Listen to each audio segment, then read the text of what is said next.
suka ni. Datang lagi, kita kena beli milk cream. Strawberry milk cream dengan durian. Rasa apa? Sekejap, kau makan yang mana? Aku tak tahu. Yang ni. Mana? Strawberry lah. Tu je. Sedap. Dia rasa crispy. Kek rasa crispy. Tak nak rasa macam ni. Ini konten kan? Boleh. Close up. Yang siapa? Rasa rumput.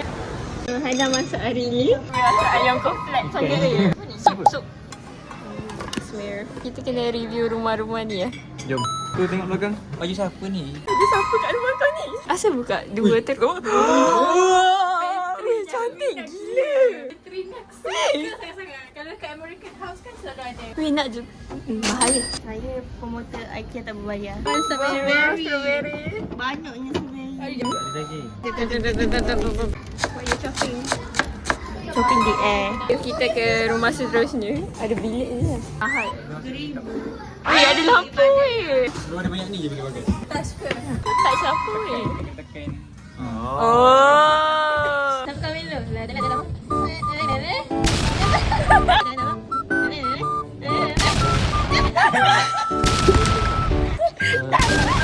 kau ingat sini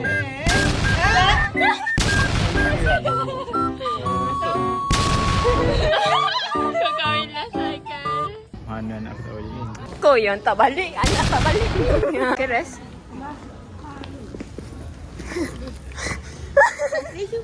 Review sofa. Sedap. Beli berapa ribu? 5,000. Dah suka sofa ni. Apa yang tak suka lah texture dia. Bisa pendek sikit lah. Dah sedap diri ni. 8,000 sofa ni. Nak kena try. Sakit je. Tak sedap. Tak suka. Jangan beli. Wow. Dia tidur bawah tu. Saya kan cakap kalau beli sofa ni tak boleh ada anak. So kalau korang single beli. Tak sedap sangat lah. Keras kan? Idea kurang lah. Ni apa review? Ni boleh lah. Normal. Okay, Haikal normal. Mana? Kat sini. 1,495. Ni murah je guys. Keras ke? Belakang ni keras. Weh, putih gila. Macam kat hotel. Pun ada keras. Belakang ni lembut. Tapi armrest ni nipis. Senonek je. Tak cukup untuk kau je. Macam tak cukup sofa. Effort. 3,000.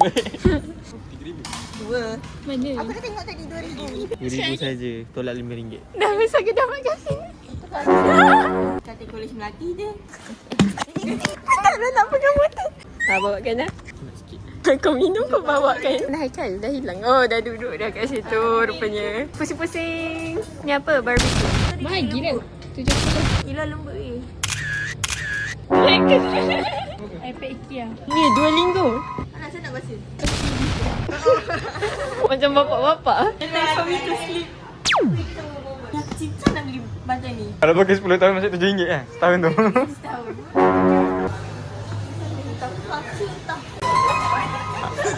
Dah main tekan-tekan dah semua. Kanan-kanan ada yang kenapa aku rasa angle aku macam terlampau tinggi. Baik. Aku nampak kau macam ni tau. Ya. Kecil tu aku. Band macam tu lah. Tadi sebab kau angle macam tu sekarang. Hari ni apa kita punya dapatan? Panas je? Tak faham. Rafa main morot. Haikal tengah buat kerja. Jangan banyak sangat tu aku jatuh. Ni lighting hot. Tu dia nak cool. Sana banyak-banyak. Kau macam dekat sangat je dengan lighting tu. Dah tu? Macam bos lah. Kita macam assistant Oh, kau bos lah. Aku apa? Aku tak tak. Sangat. Hey guys. Macam terang sangat. Macam tu? Terlalu Allah. Bad. Janganlah branded sangat bad. Mudah sikit lah. Nak rasa macam aku bergerak sekali. Penat nak buat tu. Pusing-pusing dengan member ni. Risau. Pening member. Ni dekat sangat. Aku suka ni dekat-dekat. Weh, dekat tu. Dekat. Dah. Dah ni pusing. Jangan tidur. Happy birthday to Haikal. Happy birthday to you. Sama jap nak nangis. Ana. Yeay. Jom buat JJ.